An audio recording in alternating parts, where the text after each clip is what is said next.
Raytheon wins $516 million to keep the Navy's top radar combat ready.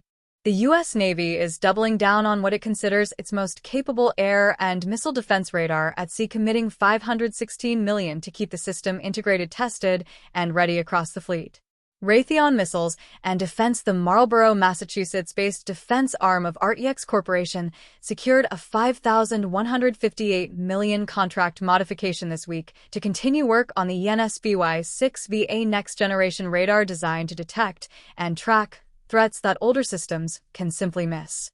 The ENSPY-6V is not a modest upgrade to existing technology. It is a ground-up redesign built around gallium nitride radar module technology that gives it dramatically greater sensitivity than the legacy ANSPY-1 radar. It is replacing on new Navy destroyers. In plain terms, it can see smaller objects at longer ranges and track multiple threats simultaneously at a resolution the previous generation could not match. The Navy has described it as the most technically advanced radar ever installed on a U.S. surface warship. The contract, a modification to a previously awarded agreement designated N0002425C5501, covers what the government calls continued integration and production support. That means Raytheon's engineers are not just building the hardware, but continuously refining how it functions aboard ships, running tests, resolving technical issues as they emerge, and ensuring that software and hardware work as a unified system in real operational environments. The work is expected to wrap up by May 2027.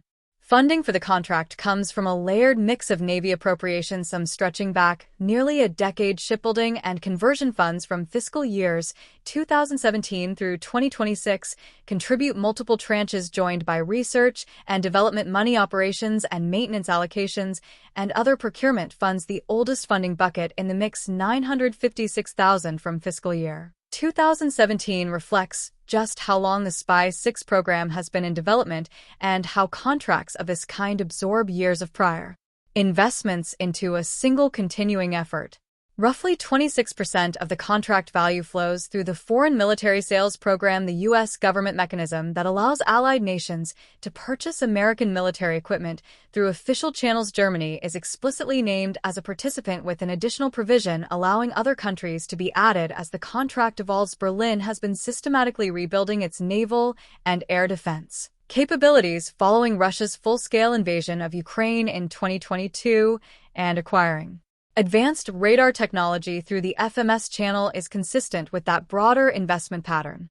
Work will be distributed across 10 states, with the largest share, 54%, remaining at Raytheon's Marlborough facility, Pascagoula, Mississippi, home to Huntington Ingalls Industries Shipyard, where several SPY-6 equipped destroyers are built, accounts for 14%. Morristown, New Jersey, a long-standing center of naval radar development, takes 9%. Newport News, Virginia, known for its shipbuilding operations, and Kauai, Hawaii, which hosts naval test ranges in the Pacific, each contribute. Additional work shares Wallops Island, Virginia, along with Bath, Maine, Chesapeake, Virginia, Portsmouth, Rhode Island, Aurora, Colorado, and San Diego, California, round out the geographic spread. The geographic spread reflects the physical reality of integrating a radar of this complexity. Testing happens at ranges in Hawaii and Virginia. Ships are built and fitted out in Mississippi, Virginia, and Maine. Software and systems engineering runs from New Jersey and Massachusetts. Getting SPY-6 to work is not a factory problem, it is a network problem, and the contract structure mirrors that. The Naval Sea Systems Command in Washington, D.C., the Navy organization responsible for building, delivering, and maintaining ships and systems, is overseeing the contract of the total obligation $175 million in fiscal year 2026. Operations and maintenance funds must be spent before the end of the current fiscal year, or they expire, adding a near-term execution pressure to what is otherwise a multi-year effort. The SPY-6 program has been one of the Navy's most closely watched modernization investments for the better part of a decade. The radar is the sensing backbone of the Flight III Arleigh Burke-class destroyer, the newest variant of the most prolific surface combatant in the American fleet. Without a radar that can reliably detect modern threats, from ballistic missiles to low observable cruise missiles to drone swarms, the rest of the destroyer's weapons are shooting blind. The Navy has been emphatic that SPY-6 closes a detection gap that adversaries, particularly China and Russia, have been actively working to exploit.